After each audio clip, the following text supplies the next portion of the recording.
porque ya sabe de mi largo caminar. El siguiente tema de esta mesa panel número 1, las obras sociales provinciales, desafíos y propuestas para el nuevo ciclo de gobierno. Presidente de mesa, el doctor Víctor Lose, vicepresidente de la Confederación Argentina de Clínicas, Sanatorios y Hospitales. El doctor Daniel Palumbo, Obra Social Provincial de Jujuy. Contadora Nelly Ganín, Obra Social Provincial de Tucumán. Doctor Gustavo Núñez, Obra Social Provincial de Córdoba. Señor Silvio Moreira, Obra Social Provincial de Entre Ríos. Los escuchamos.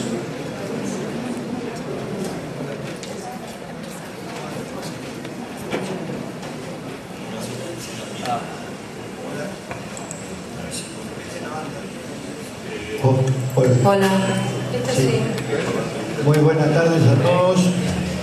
En nombre de la Cámara Argentina de Empresas de Salud y de la Asociación de Clínicas de Tucumán, les doy la bienvenida a los presidentes de las obras sociales que nos acompañan. Comenzará con este panel la Contadora Pública Nacional Nelly Ganín, Obra Social Provincial de Tucumán. Muchas gracias.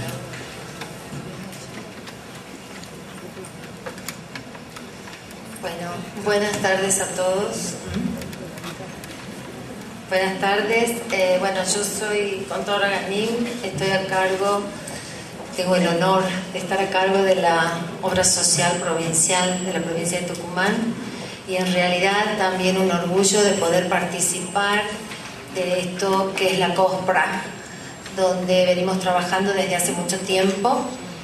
Y donde, como decía nuestro presidente de la COSPRA, hemos venido desarrollando distintas tareas. En realidad, en el caso de Tucumán, nosotros, bueno, queríamos un poco contarles cuáles fueron las premisas de nuestra gestión, que tiene que ver con la prevención primaria, secundaria y terciaria, para desarrollar los distintos planes y programas que nosotros tenemos. Nosotros estamos trabajando en prevención primaria, que bueno, yo no voy a explicarles a todos ustedes, esta audiencia conoce mucho más que yo lo que tiene que ver con atención primaria, secundaria y prevención terciaria. Nosotros hemos desarrollado en nuestra obra social distintos programas. En el caso de la atención primaria, es decir, tratar al enfermo sano, no hemos desempeñado mucho y hemos desarrollado actividades sanitarias que tienen que ver con la promoción de la salud, fundamentalmente con la educación de nuestros afiliados al ser la obra social provincial. En este caso hemos implementado como ejemplo el programa materno-infantil, que tiene que ver con la atención de la madre embarazada y de la asistencia al niño desde su nacimiento. En el caso de la atención y con prevención secundaria, hemos trabajado fuertemente desarrollando actividades que tienen que ver con en determinadas poblaciones, captar cuáles son las patologías graves que pueden tener nuestros afiliados en su estadio inicial o precoz, que fue el caso y la implementación de nuestro programa para los pacientes diabéticos. Lo otro que hemos desarrollado a nivel de prevención terciaria, que para nosotros ha sido de suma importancia, fue el desarrollo de talleres educativos para nuestros afiliados que tienen que ver con educación física, con distintos talleres de nutrición, de capacitación, y esto es lo que hablábamos de educación para nuestros afiliados. En base a estas premisas que hemos venido trabajando y en este marco del COSPRA, desde la COSPRA se ha venido tratando, en este caso con la Superintendencia de Servicios de Salud y con el Ministerio de Salud de la Nación, donde una de las propuestas que se ha planteado es que, si bien las obras sociales provinciales no están regidas o reguladas desde la Superintendencia de Servicios de Salud, elaborar, sí, una propuesta desde las obras sociales provinciales, cuáles son las problemáticas que tenemos, tratar de proponer modificaciones al PMO y en este caso tratándolo en forma regional. La COSPRA viene trabajando con esta relación con los distintos subsectores del tema de salud y en realidad fuimos los pioneros dentro de la COSPRA y de las 5 regiones. La región del noroeste argentino ha trabajado buscando cuál es la problemática común que nos ocupa, con el objetivo de hacer esta propuesta a la Superintendencia de Servicios de Salud que regula el tema del PMO. Cuando nosotros hemos realizado estas reuniones, se han hecho, bueno, en Tucumán se ha realizado, el NOA tomó la posta para elaborar esta propuesta. Hemos trabajado en base a las distintas información que teníamos cada uno en los sectores, teniendo en cuenta que somos responsables de un gran número de afiliados que forman parte de la región, y se han detectado que las enfermedades prevalentes en esta región son el arsenicismo, leishmaniasis, enfermedad de Chagas-Massa, vagasosis y el bocio endémico. Para nosotros era muy importante proponer acciones para que demos respuesta tanto diagnóstica como de terapéutica y de seguimiento para estas patologías.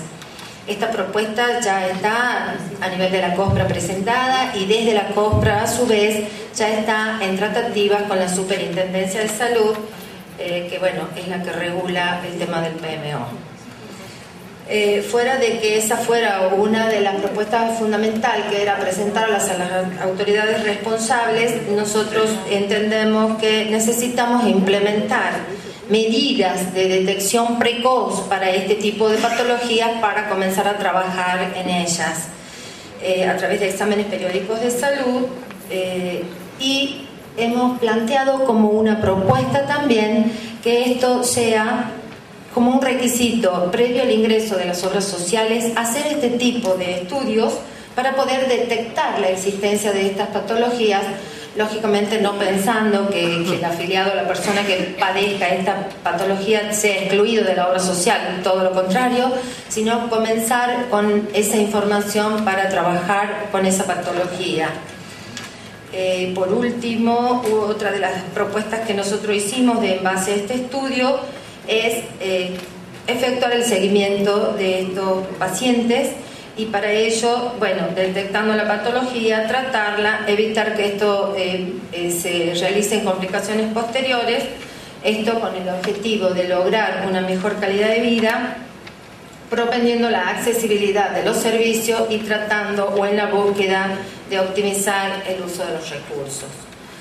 Fundamentalmente la última propuesta que se hace de este trabajo a nivel del noroeste argentino, la propuesta fue implementar acciones, estas descritas, pero fundamentalmente trabajar además con actividades terapéuticas no medicamentosas, esto es, basarnos mucho en el tema de educación y el desarrollo de tareas, de talleres, de actividad física, nutrición, apoyo psicológico, etc. Esta propuesta ya fue presentada desde la región del NOA a la COSPRA. Estamos tratando de avanzar en este sentido y fundamentalmente estamos a la espera que la Superintendencia, que es quien regula el PMO, pueda tomar esta propuesta que nosotros hicimos y bueno, sentarnos a discutirlo y a poder ver si podemos implementarla.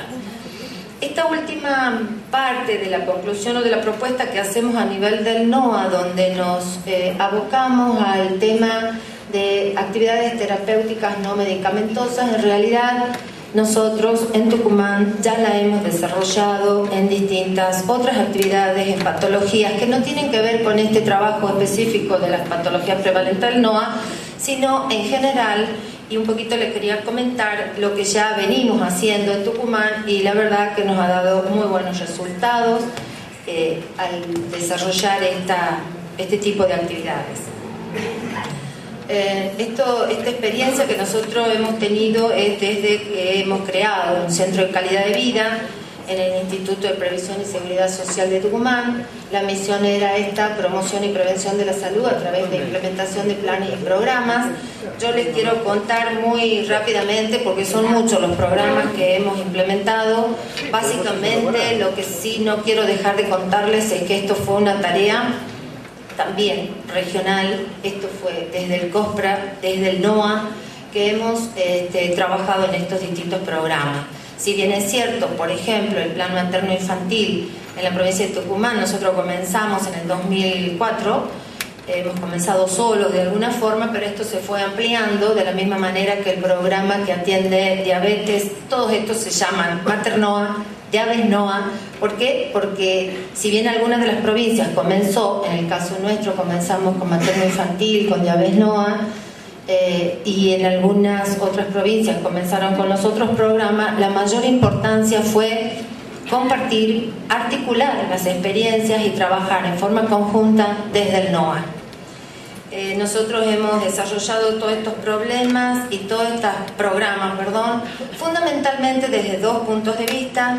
Uno, el de la terapia farmacológica, con la provisión de medicamentos específicos, en algunos casos de acuerdo a lo que está previsto en el PMO, y en otros mucho más allá, porque en algunos casos, como el Diabesnoa, en el caso de Tucumán, el vademecum que tiene de los medicamentos que estamos atendiendo a nuestros afiliados es más amplio que el que tiene previsto el PMO.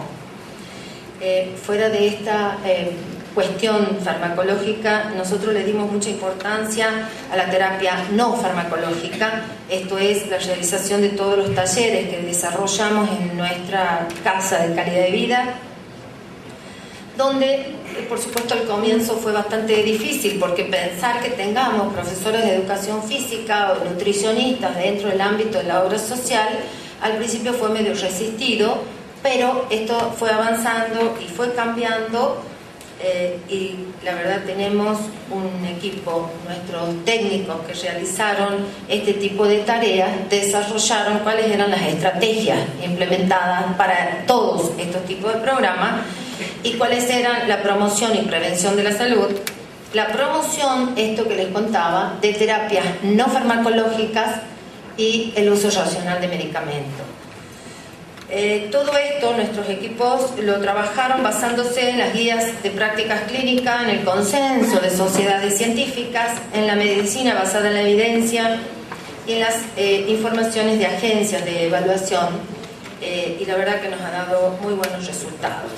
Ustedes conocen más que yo en el tema del uso racional de medicamentos, incluso ya la Organización Mundial de la Salud prevé, desde el año 85 ya lo había planteado, a que los pacientes debían recibir una medicación adecuada a su necesidad clínica, con una dosificación de la medicación adecuada durante un tiempo apropiado y al menor costo posible.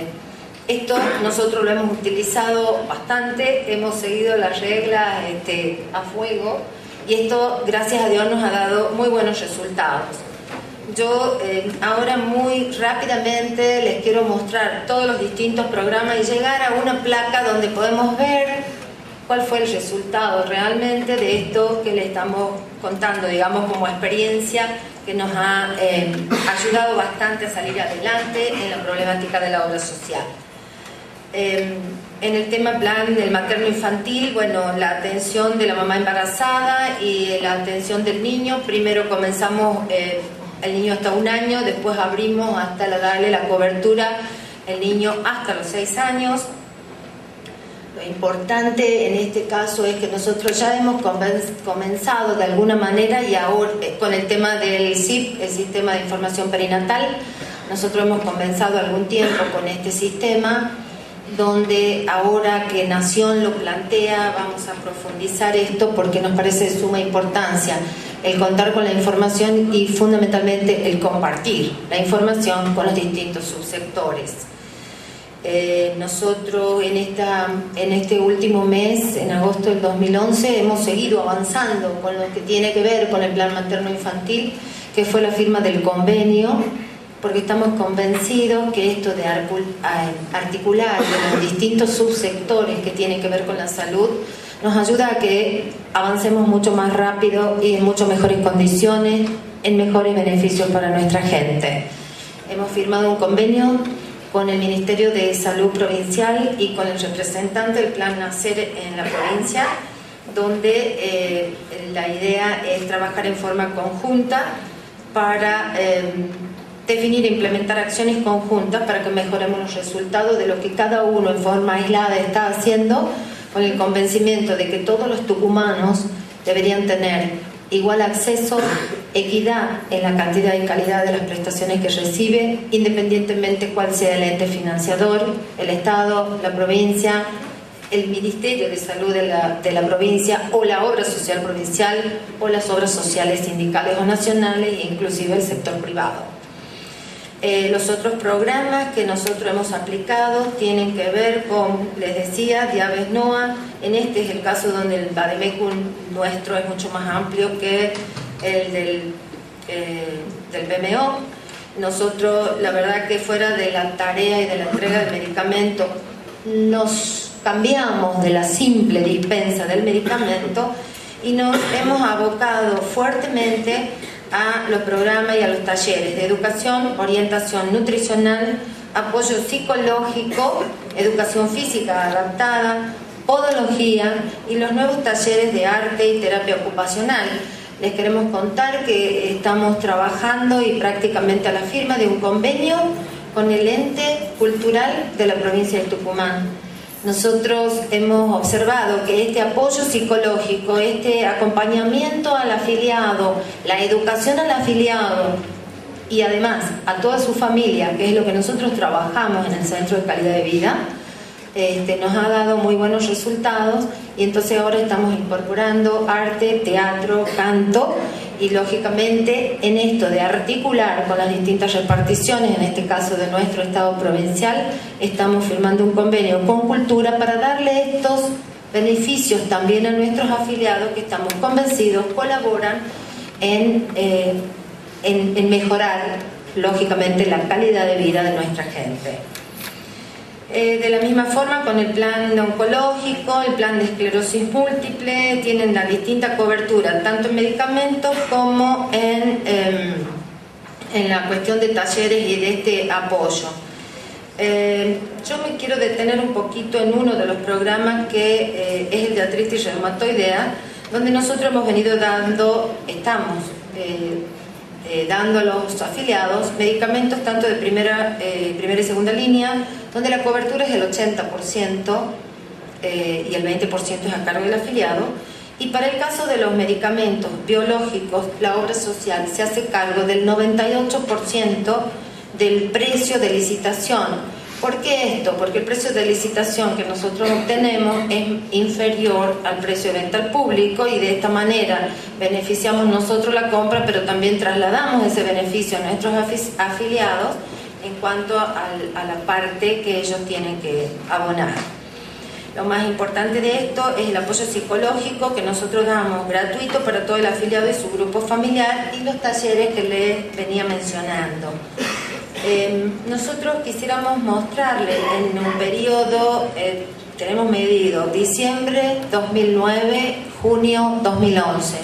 Queremos mostrarle en este transcurso de los 18 meses cómo ha ido evolucionando, y mostrarles que a pesar de que, bueno, ustedes lo conocen, cómo han ido cambiando los precios de los medicamentos durante el lapso de 18 meses, sin embargo, para el caso nuestro también ha ido variando muy poco el incremento del número de afiliados, pero al disminuir tan abruptamente los valores de los consumos que nosotros tenemos en la obra social, esto ha permitido que el costo por afiliado haya disminuido un 70%. Me están haciendo señas del tiempo, pero solamente creo que en esta placa resumimos todo esto que les estoy comentando. No dedicarnos absolutamente a la dispensa del medicamento, sino tratar a nuestro afiliado con toda esta otra apoyatura en talleres, nos ha permitido y hemos transformado que el uso de la terapia de primera línea, que en diciembre del 2009 era un 12%, en junio de este año esa utilización de medicamentos de primera línea ha trepado al 82%. Esto en desmedro para el caso de la terapia de biológicos, que en aquel diciembre del 2009 el consumo o el tratamiento que se hacía, el 88% era de biológicos, y hoy hemos podido revertir y llegar al 18% solamente en junio del 2011.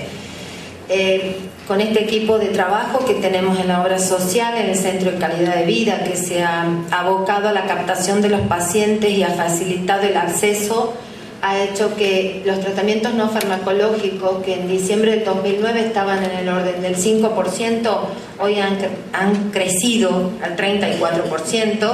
Y además, les cuento, además de hacer estas tareas dentro del Centro de Calidad de Vida, dentro de la obra social, en cuanto al gimnasio y los talleres, en estos últimos tiempos también se ha adoptado otra medida, que fue llevarlos a pasar una jornada afuera, en este caso, por ejemplo, el Cadillar o las termas, donde además de hacer toda esa tarea de apoyo y de educación física, se lo hace en un ambiente diferente, donde el afiliado realmente está muy contento porque realmente reconoce que ha cambiado su calidad de vida. Esto, aparte del tema plata, que a mí como contadora me gusta, pero en este caso yo aprendí que el tema obra social, el tema del gasto y el tema de dedicarse a los afiliados no pasa por el tema plata, pero a pesar de toda y a consecuencia de todas estas tareas que venimos desarrollando, además hemos bajado el costo del paciente, como ustedes observan en esa placa, entre diciembre de 2009 a junio del 2011, de 3.400 pesos a 1.000, haciendo números redondos. Lo más importante para nosotros es que en este periodo de 18 meses hubo una remisión en la enfermedad de nuestros afiliados, lo que hace realmente demostrar que esto se está logrando calidad de vida. En la siguiente placa está un poco resumido lo que yo les acabo de contar. Las distintas, son 4 licitaciones, los 18 meses, y a pesar del aumento del precio, un poco lo que ya les conté. En definitiva, y terminando, yo les quiero decir cuáles son los desafíos, en resumen, cuáles son los desafíos y propuestas que hemos planteado desde las obras sociales provinciales, desde la COPRA y desde esta región NOA, donde estamos trabajando todos fuertemente en la unificación del menú prestacional básico para todas las obras sociales. Nosotros estamos permanentemente comparándonos las distintas obras sociales provinciales entre sí, porque, como les decía, buscamos darle equidad en la cantidad y en la calidad de prestaciones a toda nuestra gente. Estamos trabajando en promover la creación de un fondo de apoyatura a las obras sociales, que las nacionales de alguna manera la tienen, las sindicales. Entonces queremos, hace rato decían que la superintendencia regule las obras sociales provinciales. Nosotros no pensamos llegar en ese extremo, pero sí nos parece interesante que en algunas cosas que la superintendencia y por lo tanto el Ministerio de Salud de la Nación apuntala a las obras sociales nacionales y sindicales, queremos que también participar en esa mesa y que nos apuntalen también a las obras sociales provinciales. Estamos trabajando en esto que yo les comenté desde un comienzo, en adherirnos a la reforma del PMO regional y nacional para poder trabajar todos en una forma equitativa. Y además porque estamos convencidos que trabajando de esta forma, con menú prestacional similar y con adhesiones al PMO, estaríamos también haciendo prevención primaria. El doctor Gustavo Muñoz, de la Obra Social Provincial de Córdoba. Buenas tardes. En primer lugar, quería agradecer en lo personal a la invitación hecha llegar por la CAES y la Asociación de Clínicas y Sanatorios de Tucumán por esta importante participación en este importante evento, valga la redundancia, atento a que me toca hablar de un tema que quizás es extraño y quizás es impropio para muchos médicos y operadores de la salud, cuál es el tema de la judicialización de la salud. En términos generales, en una sociedad, cuando lo judicial pasa a tener un papel tan creciente e importante y central, que los temas de la sociedad son llevados al ámbito tribunalicio y no siempre han agotado las instancias previas, administrativas, de mediación o de resolución de conflictos, puede hablarse de que existe judicialización en la sociedad. Podemos preguntarnos si es bueno o malo esto. Para los cultores de la figura del Estado presidente seguramente esto va a ser malo. Y para nosotros, como integrantes de obras sociales y de seguro de salud público de la República Argentina, también es malo y muy malo. En algún momento se pensaba que cuando no se poseía la fuerza suficiente para manejarse con decisión, o cuando en la mesa de negociaciones no se podía llegar a arribar a acuerdos en forma exitosa, debía aparecer la figura de un juez. En la salud pasa más o menos lo mismo, pero con la variante de que, aparte de la irrupción de los jueces en nuestras casas, en nuestros ámbitos, también nosotros decimos que pueden existir otras fórmulas, no necesariamente la judicialización.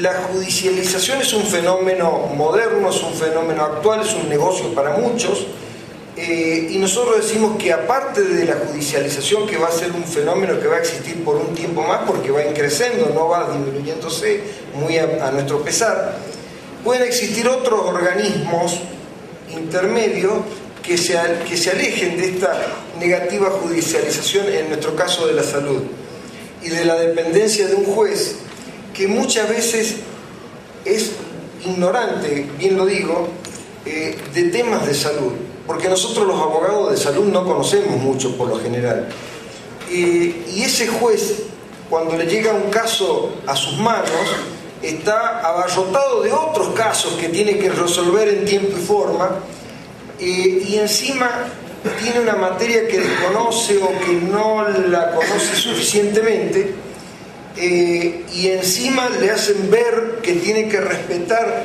por sobre todas las cosas el valor en vida que está en juego en ese amparo que le ha llegado a sus manos, descrito suficientemente con la gravedad del caso por los demandantes, en este caso el amparista y su abogado, como de un inminente peligro irreal.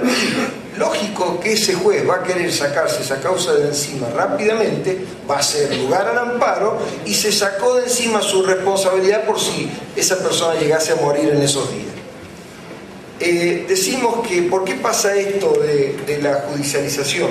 Y pasa porque la salud, vinculada a la ciencia y los avances científicos, la salud vinculada a la receta del médico prescriptor o tratante de un paciente, la salud vinculada con los mayores costos por la incorporación de nuevas tecnologías en la medicina actual, la salud vinculada al financiamiento de nuestras obras sociales o prepagas o seguros de salud con costos crecientes, y pasa porque la salud y todo este paradigma de los recursos escasos, finitos y limitados que tenemos nosotros para administrar nuestros propios fondos, para dar satisfacción a nuestros múltiples afiliados, y pasa por también aquello de la salud y una industrialización de las demandas de salud.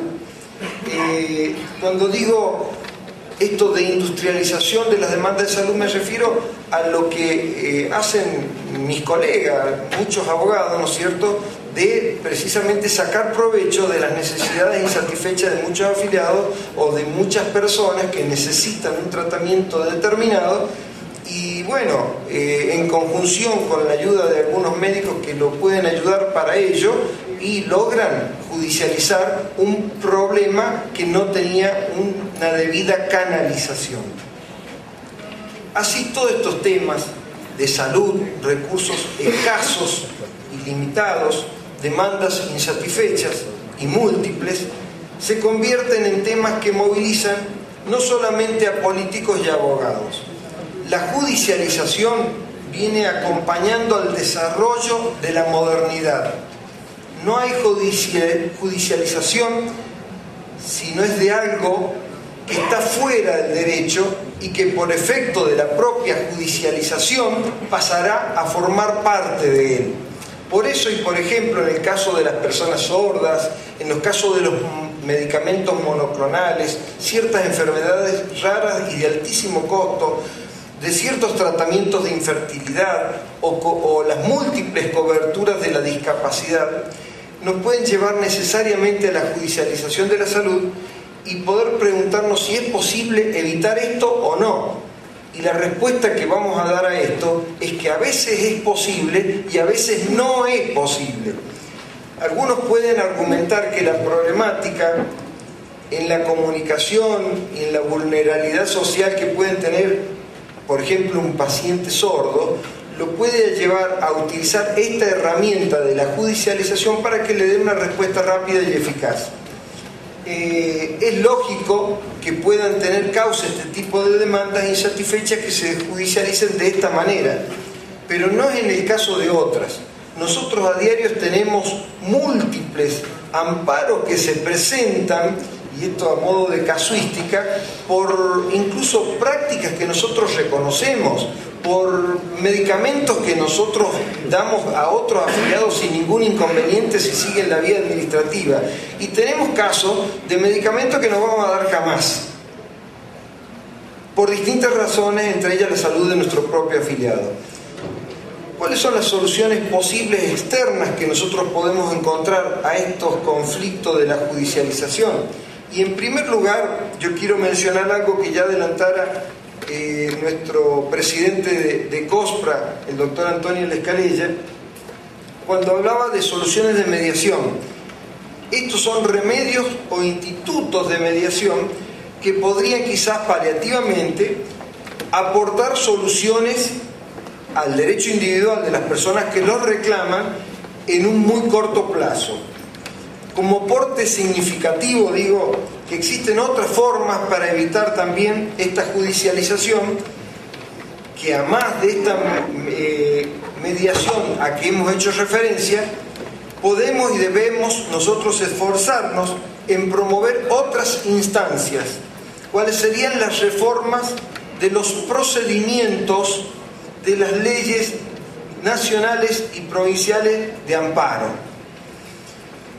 Para que este instituto constitucional, el amparo, incluya una instancia de mediación obligatoria previa al dictado de la cautelar por parte del juez.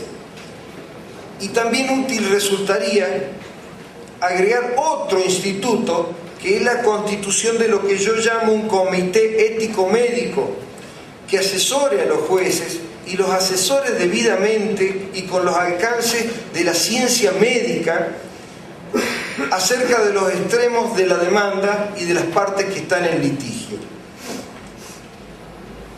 Así llegamos a describir posibles soluciones a una medida extrema que hemos dicho que es el amparo. Si hablamos de judicialización de la salud, uno de los fenómenos más interesantes que está aconteciendo en estos momentos es la amparización de la salud. El marco normativo del amparo viene de la Constitución Nacional y de las constituciones locales. En el caso de Córdoba también está previsto en nuestra propia Constitución, que son leyes fundamentales y que consagran esta acción de amparo como una acción procesal constitucional. Y en segundo lugar, y en segundo orden, las leyes de amparo, tanto provinciales, que seguramente en Tucumán ustedes también la tienen, y todas las provincias la tienen, y la ley nacional, la 16.986, que data de la otra dictadura, no de la última, sino de 1966. Es una ley viejísima y todas las leyes provinciales se adaptaron al año siguiente de amparo. Ingresando a este instituto del amparo tiene un origen pretoriano en Argentina, en los casos Iris y Cot, que ha sido prevista y diseñada como un remedio urgente contra todo acto u omisión por parte de autoridad pública o de particulares de carácter estrictamente excepcional. Presten atención en esto de excepcional, porque vamos a ver que hoy en día lo excepcional es la regla y no la excepción. Lo cual se consolidó este Instituto del Amparo con la última reforma constitucional de 1994 al plasmarlo en el artículo 42. Las sentencias de los jueces han fundado la procedencia de la acción de amparo en materias de salud, basando dicho fundamento en que resulta la vía idónea para la efectiva protección del derecho a la vida como a la salud o a la integridad psicofísica. Cabe recordar que este amparo puede ser interpuesto de manera individual o colectiva por personas físicas o jurídicas ante el peligro actual o inminente de que se lesione, se restringe o afecte o amenace con ilegalidad manifiesta sus libertades, derechos y garantías reconocidas. Decíamos que hoy en día esto que nació como algo excepcional y limitadísimo a determinadas situaciones ha pasado a ser una regla. A diarios nos pasa a nosotros en nuestras obras sociales el problema de que nos comunican que ha entrado un amparo. Inmediatamente salimos corriendo para ver de qué se trata, y allí se disparan una serie de mecanismos y resortes a fin de cumplir en primer lugar, y en segundo lugar para tratar de hacer los informes y las apelaciones necesarias para que, llegado el caso, podamos obtener un triunfo judicial. Pero lo que pasa es que cuando son medidas autosatisfactivas, una vez que se agota la misma con la dación de lo que se viene reclamando, después viene en abstracto la solución final que adopte el juez en tal sentido. Así nos pasaba en una serie de casos que nos acontecían a diario, en donde lo único que nos quedaba era la notificación que nos llegaba que decía cúmplase. Las medidas internas que nosotros tomamos en nuestras obras sociales son el fortalecimiento de las áreas jurídicas dentro del organigrama de la propia estructura, con profesionales no solo idóneos en lo cuantitativo sino en lo cualitativo, materiales informáticos en red, jurisprudencia, etc. En segundo lugar, la concientización para todos los que trabajan en la obra social de que estos temas de amparos o reclamos judiciales tienen que dársele una importancia máxima, porque detrás de ellos hay una persona, hay un afiliado, y que, como bien se dijo anteriormente, el afiliado de una obra social no es contra quien estamos litigando, sino que es un par nuestro, es un compañero, es alguien a quien nosotros tenemos que defender. La otra medida muy importante fue el fortalecimiento y la interacción entre las distintas áreas, ¿no es cierto?, jurídicas, prestacionales, discapacidad, que es donde tenemos el mayor número de amparos, en definitiva, para ir articulando voluntades y esfuerzos para solucionar todos estos problemas de amparo. Otro tema importante que nosotros hemos priorizado es la participación en COSPRA, en todas las políticas de COSPRA, porque esto ayuda fundamentalmente no solo a nuestra obra social, sino a todas las obras sociales provinciales en la participación de políticas públicas. También participamos nosotros en este tipo de simposios y congresos. Participamos el año pasado en el primer encuentro de servicios jurídicos de ministerios de salud de la República Argentina, organizado por el Ministerio de Salud de Córdoba y auspiciado por el Ministerio de Salud de la Nación, que se celebró en La Falda el año pasado en el mes de noviembre. Pero además tenemos que agudizar nuestro ingenio para prevenir este tipo de hechos con nuevos programas y nuevas realidades. A modo de ejemplo y muy breve, le digo que nuestra Seguros de Salud avisorábamos nosotros que íbamos a tener una serie de amparos por el tema de la fertilización asistida. Entonces desarrollamos un programa de fertilización asistida, siendo el primer programa nacional de obras sociales y de seguro de salud en el país, logramos que nuestra legislatura unicameral nos sancionara una ley apoyándonos, al igual que el Ministerio de Salud de Córdoba y el gobierno provincial, y desarrollamos un programa en el cual nosotros pudimos limitar y reglamentar, ¿no es cierto?, los derechos y obligaciones de nuestros afiliados y de nuestros 3 centros prestadores para lanzar ese programa adelante. Producto de ese exitoso programa fue el nacimiento de Tiago el año pasado, en el mes de diciembre, el primer bebé. A raíz de eso tenemos 17 bebés más que han nacido en este año.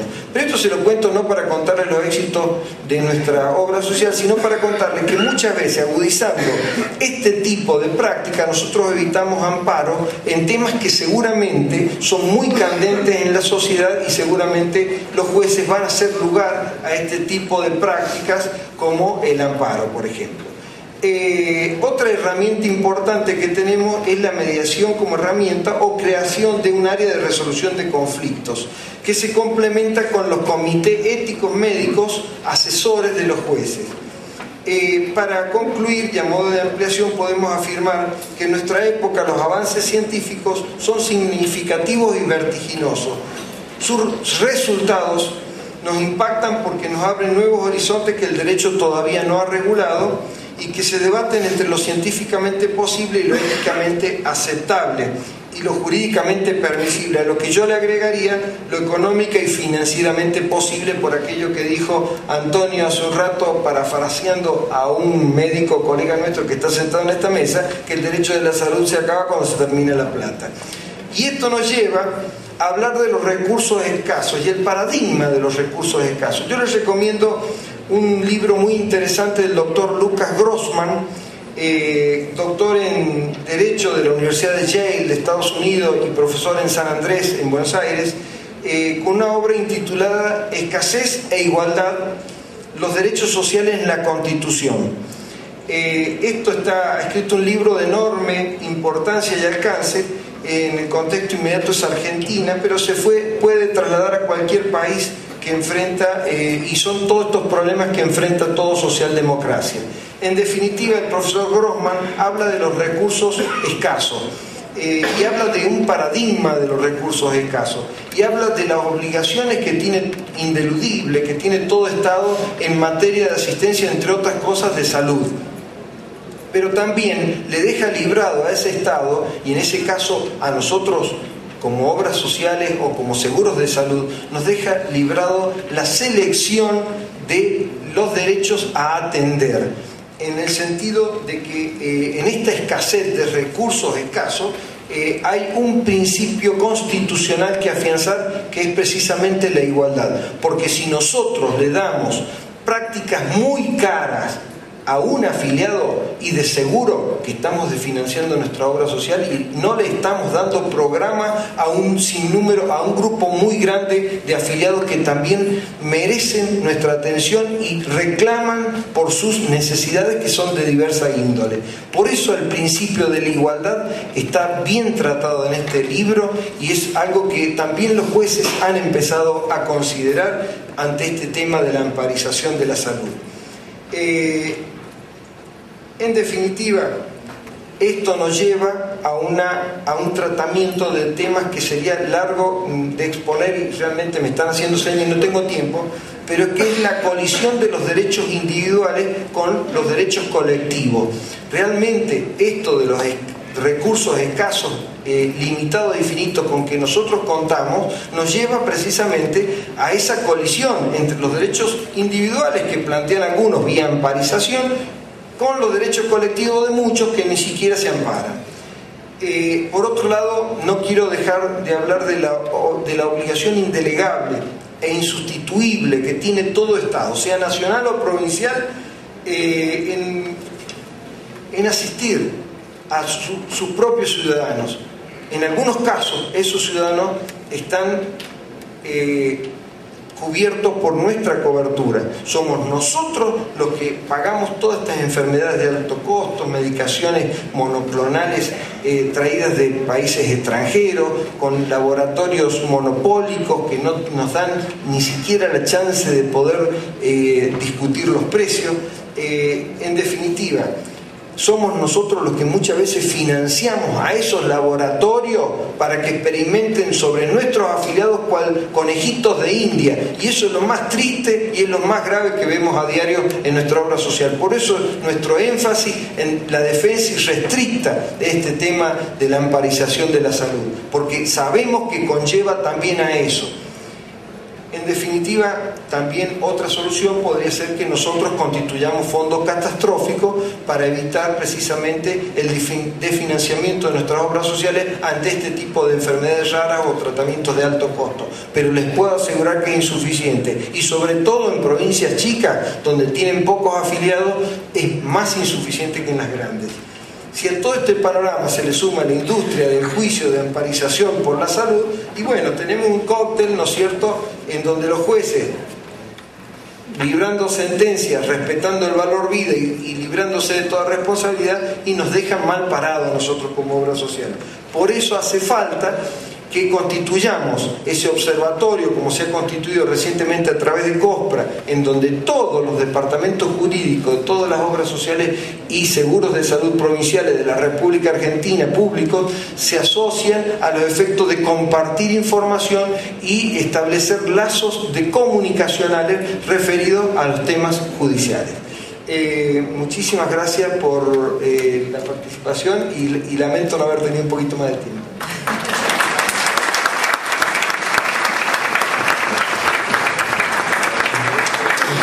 Silvio Moreira, de la Obra Social Provincial de la provincia de Entre Ríos.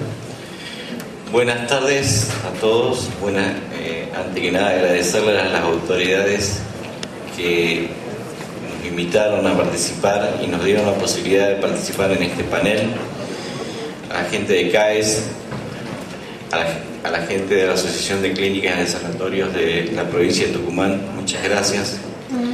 Señores autoridades, señores prestadores de servicio de salud, yo quiero tomarme un segundo para decirles quién soy y para saber de qué lado de subjetividad voy a expresar algunas ideas. Yo soy integrante del directorio de trabajadores de la obra social de la provincia de Entre Ríos. Nuestra obra social es gobernada por los trabajadores, por el voto directo, no hay representación del gobierno. Esto no quiere decir que seamos mejores ni peores que nadie, sino que tenemos un sistema distinto, y soy muy respetuoso de mis colegas presidentes de obras sociales provinciales, que en muchos casos yo he aprendido muchos de ellos y sigo aprendiendo en el día a día. Pero bueno, quisiera no irme de este panel, no irme de este encuentro con gente tan importante y con gente que ha expresado ideas básicas que tenemos todos los que participamos de alguna manera en responsabilidad en el sistema de salud. De alguna manera, los tiempos que a veces tomamos, hacemos un poco de catarsis para decir las problemáticas que enfrentamos el día a día, pero les aseguro que por lo menos de los presidentes y autoridades de las obras sociales provinciales tenemos todas las ganas, todo el empuje de empezar a cambiar el rumbo de lo que se viene planteando, porque por eso vinimos y asistimos acá, con todo este espíritu de aportar a esta idea de salir de la crisis y de proyectar una reforma política que nos sirva a todo el sistema. Porque nosotros hoy podemos mirar y hablar y contarles las experiencias simplemente como contratadoras de servicios de salud. Y la verdad que acá lo que estamos tratando de decir es: reformemos el sistema. Acá necesitamos cuidar la salud como eje principal para poder atender a los enfermos que pueden llegar a tener cada sistema. Yo creo que desde ahí, partiendo de esa base, son el mecanismo que venimos desarrollando desde COSPRA, desde los encuentros regionales, desde una conducción muy fuerte que tengo que reconocer al doctor Antonio Lascalelia, que le ha puesto en impronta a nuestra institución y ha entrado en un marco de debate de la salud pública a nivel país, y hoy también nosotros tenemos el reconocimiento y este panel y este espacio seguramente por todos los trabajos que se vienen haciendo de la conducción de COSPRA. Pero como siempre, y acá lo quiero decir claramente porque Daniel Palumbo, un trabajador de la salud hace mucho tiempo, siempre expresa, digamos, como una idea que si no cambiamos el eje de esta cuestión, los recursos, lo explicaba hoy Antonio, son finitos de nuestro sistema, y la plata, muchas veces decimos, las ideas las tenemos, pero no nos alcanza la plata, entonces no podemos partir de ese eje. Entonces tenemos que luchar por un sistema que sea aplicativo para todos los ciudadanos argentinos, tengan cobertura social, tengan sistemas prepago, pertenezcan al sistema que pertenezcan, o aquellos ciudadanos que no tienen ninguna cobertura social, seguramente el Estado tendrá que garantizar. Y yo creo, y voy a proponer algo que a lo mejor me van a retar todos ustedes que saben mucho de salud, pero yo me gustaría que el programa médico obligatorio deje de llamarse así, porque estamos hablando de programas de prestaciones de menú prestacional. Yo creo que hay que trabajar sobre un programa de salud para todos nuestros ciudadanos. Y después identifiquemos si es para las obras sociales sindicales, provinciales, para las prepagas, pero si no, y para todos los ciudadanos que no tengan alcance para estar en un sistema.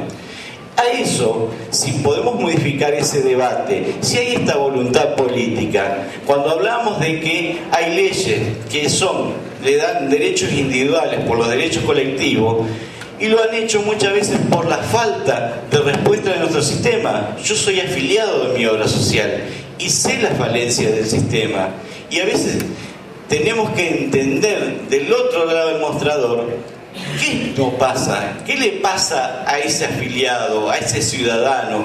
Y en realidad cuando el afiliado llega y hace una demanda es porque la verdad el sistema no estuvo a la altura que correspondía durante mucho tiempo. Entonces, cansados de ida y de vuelta, llegó a una cuestión de enfrentar a su propio sistema, que es el que le tiene que cuidar la salud. Pero llega en esos casos siempre con la enfermedad.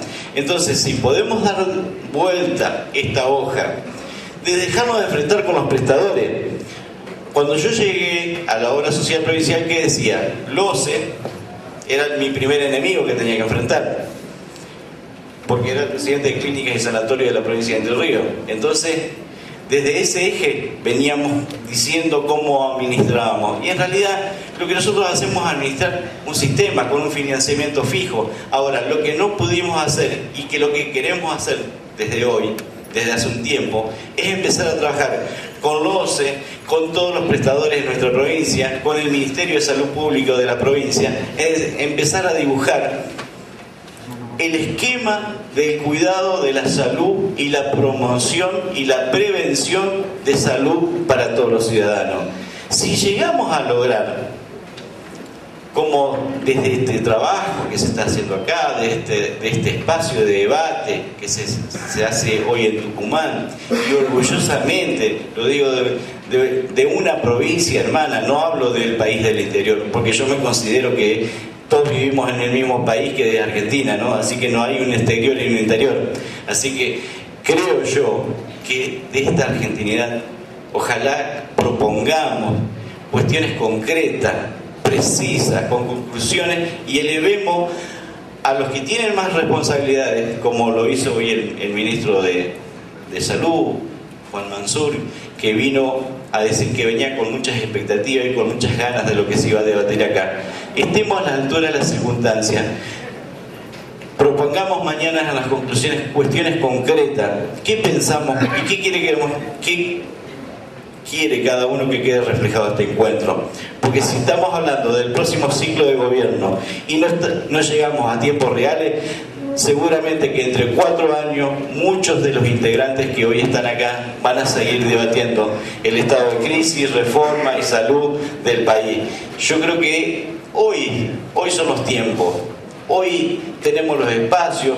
A ver, hay gente brillante, la verdad que uno se pone contento cuando viene a estos lugares, porque hay gente que es brillante, que tiene claras las ideas por dónde tenemos que ir. Ahora, ¿qué nos pasa que no vamos por ese lado? ¿Por qué no lo hacemos? ¿Cuál es lo que nos impide? Hay voluntad política, tenemos la gente, está en nosotros hacerlo.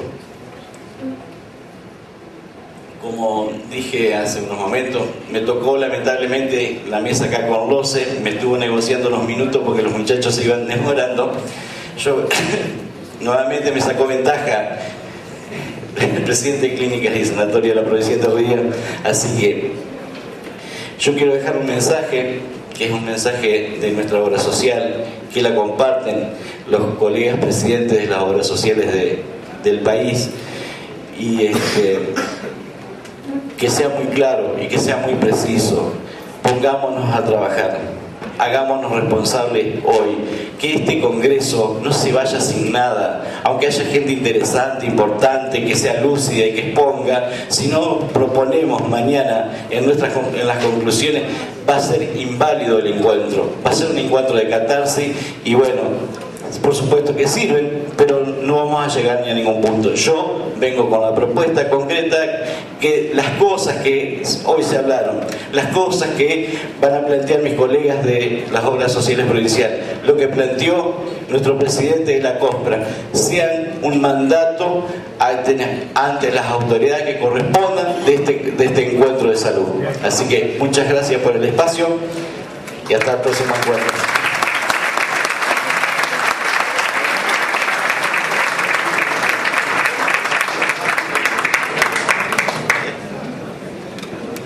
El doctor Daniel Palumbo, de la Obra Social Provincial de Jujuy.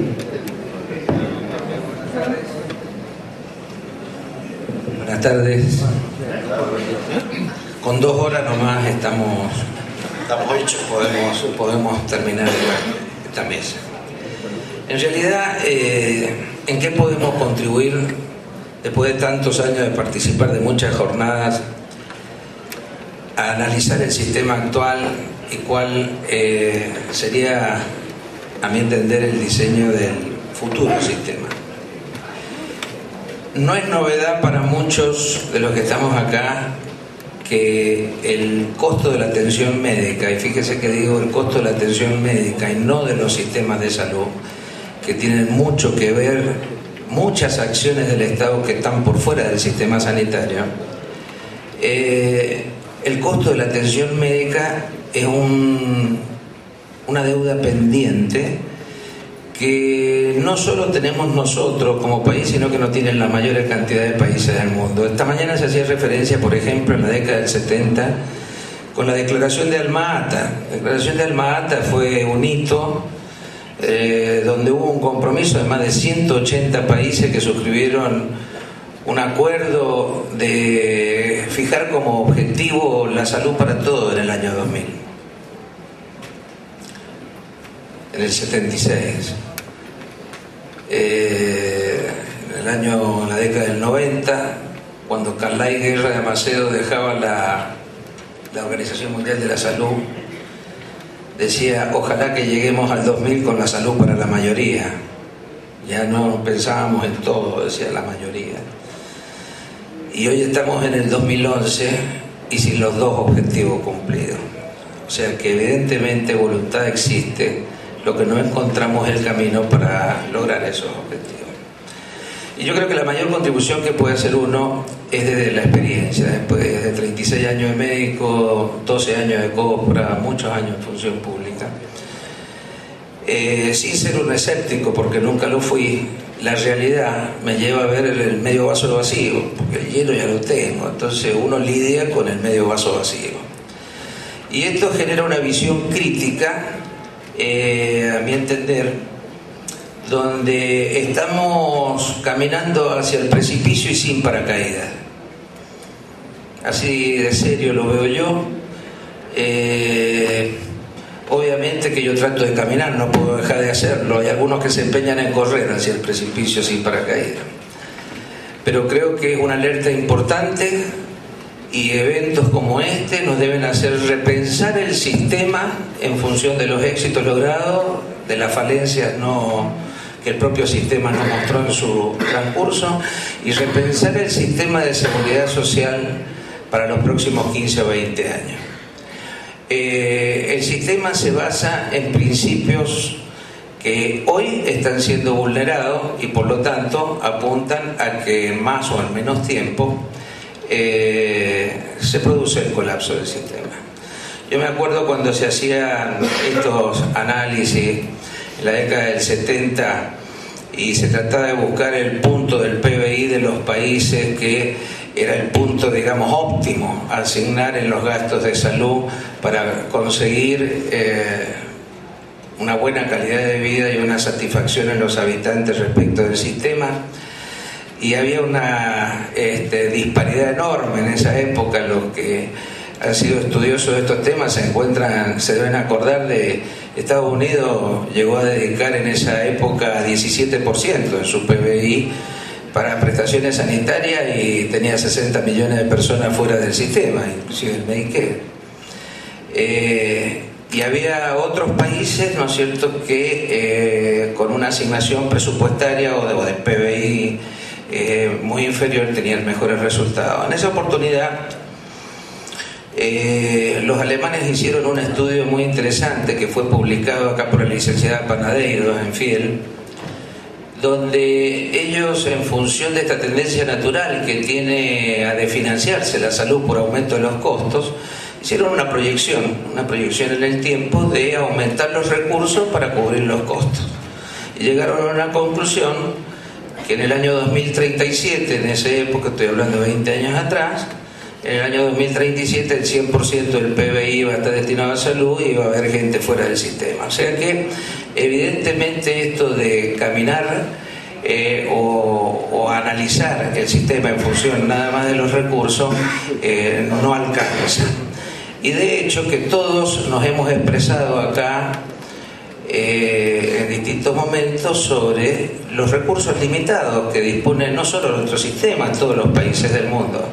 Sin embargo, por otro lado, se legisla y se hacen transformaciones y modificaciones constitucionales que están bien, que jerarquicen la salud como uno de los derechos principales del ser humano, en un nivel de garantía que es imposible de cumplir.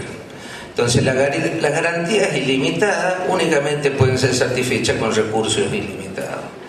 Y si tenemos limitación de recursos, tenemos que repensar una serie de aspectos dentro de la moral y la ética que hagan que prevalezcan los derechos del conjunto sobre ciertos derechos individuales.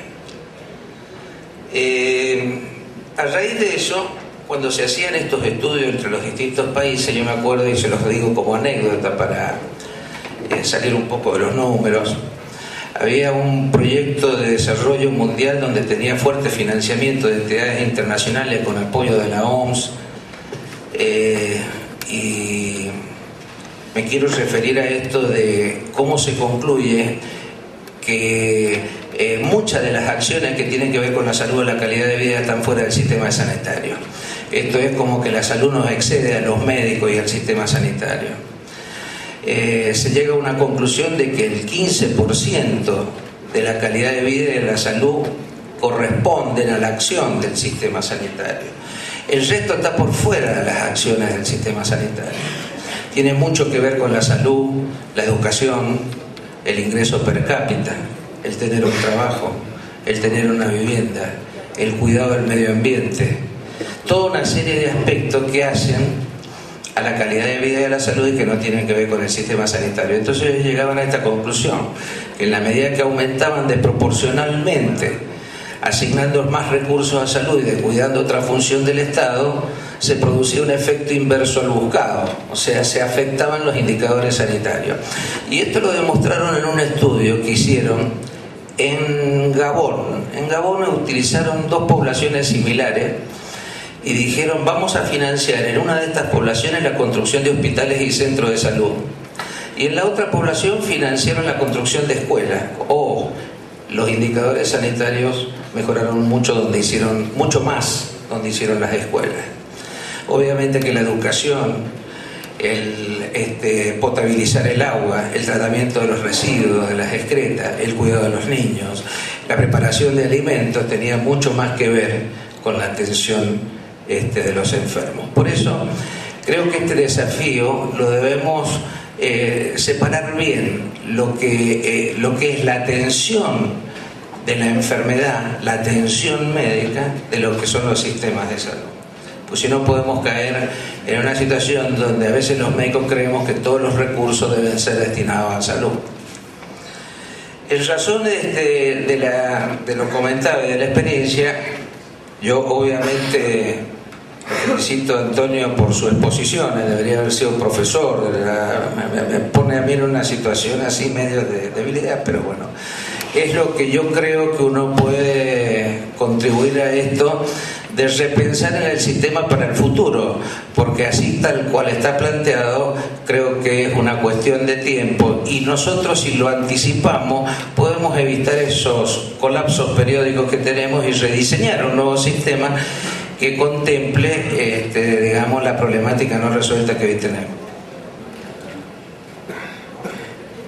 Decía algo, siempre lo dice Juan Mansur, y lo decía también Antonio esta mañana. Yo creo que lo importante en los sistemas es la sustentabilidad. Y uno lo que ve, cuando me refería a este medio vaso vacío, cuando analizamos los últimos 20 o 30 años de cómo ha evolucionado el sistema sanitario, vemos que lo que está en peligro casualmente, más ahora que nunca, con los avances logrados y los nuevos esquemas terapéuticos y el cambio demográfico de la población, atentan contra esto. La atención de la salud tiene una tendencia natural a desfinanciarse, y el incremento de los costos es superior al de cualquier otra actividad. Esto uno es fácil demostrarlo.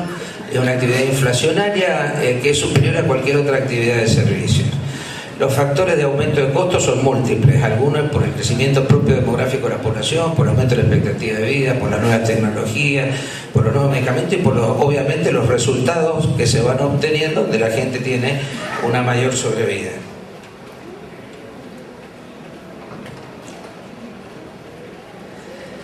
Esto decía recién.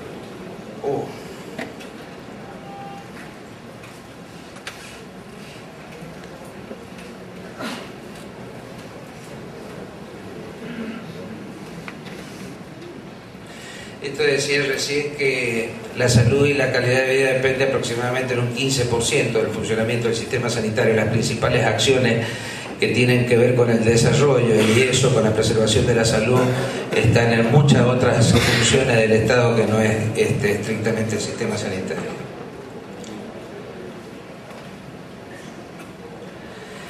Otra cosa que estamos acostumbrados, aquellos que estamos todo el día en el frente de batalla, es que la solidaridad, el comportamiento individual de las personas en salud no es solidario.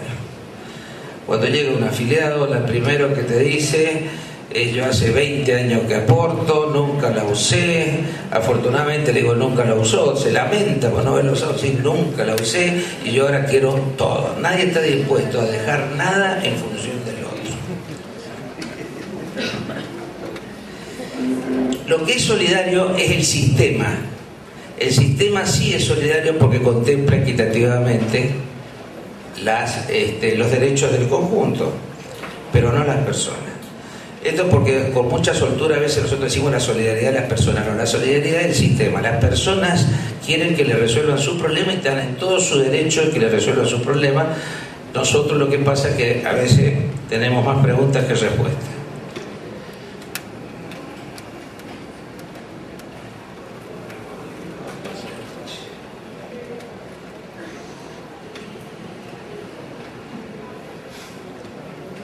Esto es lo que me decían a mí. Este es un lema. Yo cuando estaba estudiando en Barcelona, médico joven, decía, pero la salud es un derecho.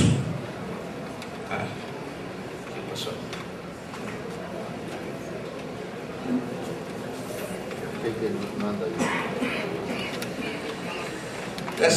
La salud es un derecho que se termina cuando se termina la plata. Y esto estamos acostumbrados a verlo todos los días. Yo no conozco de ningún paciente que haya llegado a Buenos Aires con la Constitución debajo del brazo y lo hayan atendido, a no ser que haya llevado un cheque dentro de la Constitución, haya llevado el cheque o la orden de pago de la obra social. También tenemos que acostumbrarnos a esto por muchas de las cosas que decía Antonio esta mañana. Si no, pareciera ser que con una legislación o con una proclama de esto, que nadie está en contra, que la salud sea un derecho, hemos solucionado un problema. Y esto no es así. La salud es un derecho que se termina cuando se termina la plata, créanmelo, es así. En esta tendencia natural al desfinanciamiento entre costos y recursos, uno puede observar, por supuesto, con una tendencia exagerada para aquellos que hacen estadísticas. Lo que pasa es que no puedo proyectarme hasta el año 2037 porque si no, no me da el gráfico. Cómo evolucionan los costos y cómo evolucionan los recursos. Ustedes tienen ahí, en la década del 90, en los últimos 20 años, cómo han evolucionado los costos de la atención médica y cómo han crecido los recursos. Obviamente que hay una tendencia constante al desfinanciamiento y una divergencia que se puede expresar también así. O sea, que no es una paralela, ni siquiera una paralela, sino que es una proyección divergente donde cada vez se hace más pronunciado el desfinanciamiento entre los costos y los recursos. El principio básico de la solidaridad del sistema es un principio de subsidiariedad. Principio de subsidiariedad donde el que más tiene subsidia al que menos tiene, obviamente, porque uno aporta al sistema en función del ingreso y consume en función de la necesidad. Los sueldos más altos aportan a los sueldos más bajos y eso favorece, obviamente, si el sistema estuviera estratificado por el nivel de ingreso. El sano subsidia al enfermo, de los cuales muchos se quejan, porque dicen, yo no la usé nunca la obra social. Digo, gracias a Dios que yo no la use nunca, que la use otro, a pesar del aporte, ¿no? El sano subsidia al enfermo y el joven subsidia al anciano. Estos son los tres principios básicos de subsidiariedad que tiene el sistema de subsidio cruzado que permite que el sistema funcione. Ahora veamos qué es lo que ha sucedido en el transcurso del tiempo y mucho más pronunciado este último tiempo. Nosotros estamos prácticamente que en el 6% de nuestros afiliados consumen el 40% del presupuesto. O sea, cuando tengo una población de 150.000 afiliados, quiere decir que alrededor de 12.000 personas, menos del 10%, tienen una afectación presupuestaria de más del 40%. Y con una tendencia que es claramente creciente. ¿Y esto por qué? Porque acá después vamos a ver quiénes están incorporados en estos planes especiales, que son los pacientes renales crónicos, los pacientes oncológicos, los pacientes con SIDA, los discapacitados, que son poblaciones que al tener este tipo de cobertura obviamente han mejorado su calidad de tratamiento, su expectativa de vida y son inflacionarias también. O sea, todos los años yo tengo más renales en diálisis, más oncológicos, más discapacitados en tratamiento.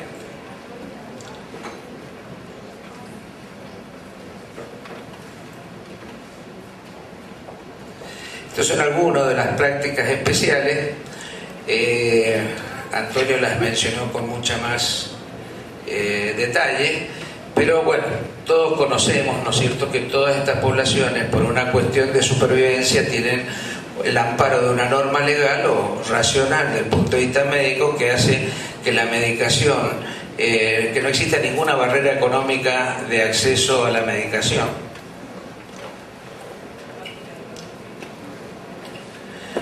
Esta es otra forma de graficarlo, cómo crecen los afiliados que están contemplados en estos planes y cómo crece la afectación de recursos para darle los tratamientos. Hoy el tratamiento de un paciente diabético es absolutamente en el costo diferente al de hace 10 años. Y el tratamiento de un paciente sidoso absolutamente también es diferente al de hace 10 años. Afortunadamente con buenos resultados, obviamente, esto no es una crítica, pero esta es la contraparte o la imagen especular de lo otro. El 90% de los afiliados al sistema y aportantes al sistema cada vez tienen menos recursos para sus necesidades. Entonces, cada vez más provocamos ajustes de distintos tipos, ya lo vamos a ver, sobre la población que no está contenida en alguna de ese tipo de coberturas especiales. Entonces llegamos a que los enfermos subsidian a los enfermos, ya no los sanos subsidian a los enfermos, porque obviamente, si volvemos para atrás, cuando este grupo de afiliados padece alguna patología común y dispone de mucho menos asignación presupuestaria para resolver sus problemas, obviamente que la solución en esto está el aumento de los coseguros, restricción de las prestaciones. O sea, alguien cubre ese déficit y es el bolsillo del afiliado el que empieza, ¿no es cierto?, que es donde uno puede gestionar, es decir, yo no puedo dejar de dializar a un enfermo. Entonces lo que sí puedo hacer es ponderar distinto una consulta que ponga más dinero de bolsillo el afiliado por la consulta o por una internación común en aquello que es posible. Entonces pasamos a que hay un grupo de enfermos que subsidia a un grupo de enfermos. Por eso está la balanza atrás, ¿no? Hasta qué punto esto es justo, es equitativo, sin entrar a discutir de que esto se debe hacer. Lo que hay que ver es si se debe hacer como lo estamos haciendo. Se pierde la solidaridad del sistema, dado que el derecho de alguno no se puede garantizar a expensas de no atender el derecho de los otros. O sea, ¿quién quiere pertenecer a un sistema donde yo aporto todos los meses y llega un momento que mi hijo tiene una apendicitis y lo voy a internar y dice, no, esto no se lo cubre a la obra social? Entonces, evidentemente, esto conspira contra la solidaridad del sistema.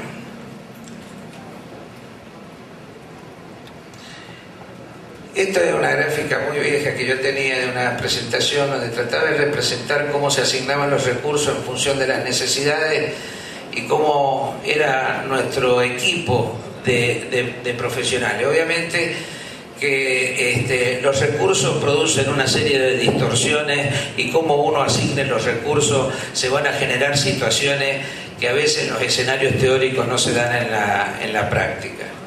Es decir, la mayor cantidad de la población se resuelve con pocos recursos y con la atención personalizada, básica, primaria, primer y segundo nivel, el 95% de los problemas se resuelven. Obviamente que estos también son los que tienen mayor impacto en los indicadores sanitarios. Estos casos no son los que hacen estadística.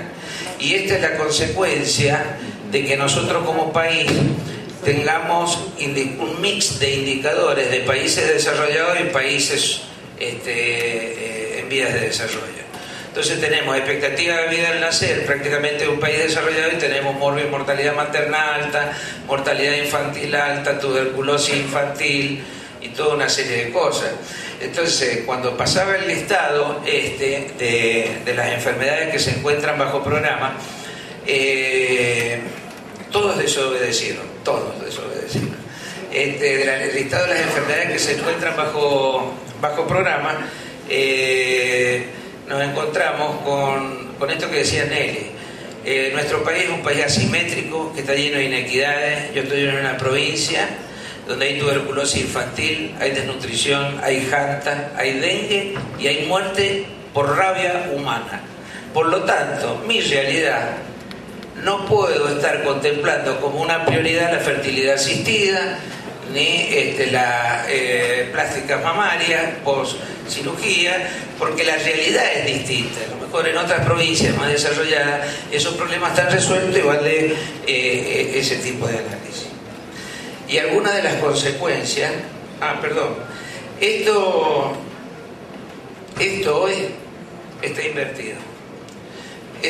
invertido. Ha sido tan subvaloradas las prácticas clínicas en nuestro sistema sanitario que hoy todos quieren estar en la cúspide de la pirámide.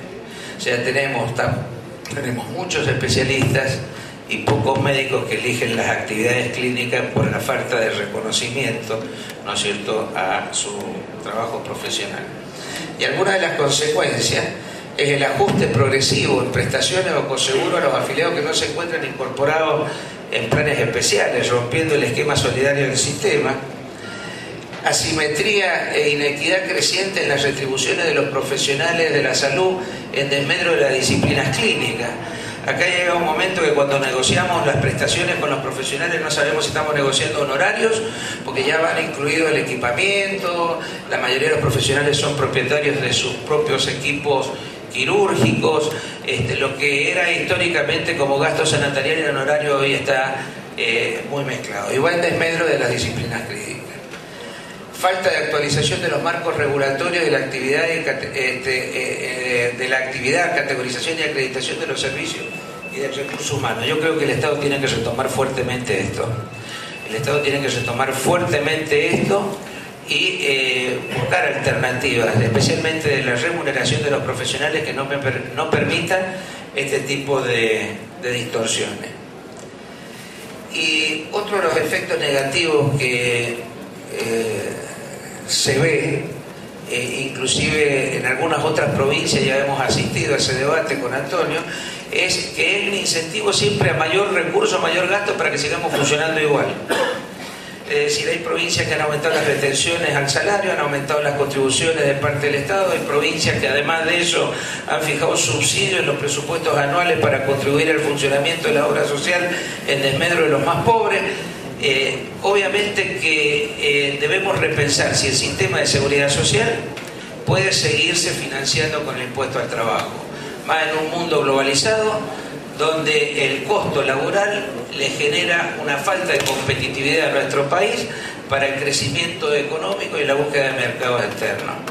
Entonces, lo que hay que ver es si realmente en los avances conceptuales, que han sido mucho más que los operativos o instrumentados en la práctica, como la creación del PMO y la superintendencia, que hoy el PMO no existe, hoy el PMO es todo. Lo que no está en el PMO lo decide un juez, es todo. O sea, en realidad, desde el punto de vista conceptual, este paquete de servicios que podíamos hacer, como decía Antonio, el cálculo actuarial de cuántos recursos per cápita se necesitan para garantizarlo en toda la seguridad social, inclusive con el aporte de los trabajadores que menos ingresos tienen para cubrir este tipo de paquete de servicios, es prácticamente imposible. Entonces, creo que estamos en la antesala de poder repensar un sistema para lo que se viene. Estamos viviendo una explosión de costos con la aparición de nuevas técnicas, de nuevas drogas, de nuevos tratamientos que afortunadamente han mejorado la calidad de vida, han prolongado la calidad de vida, pero nos han generado un nuevo problema, que es lo que nos queda analizar y resolver. Muchas gracias.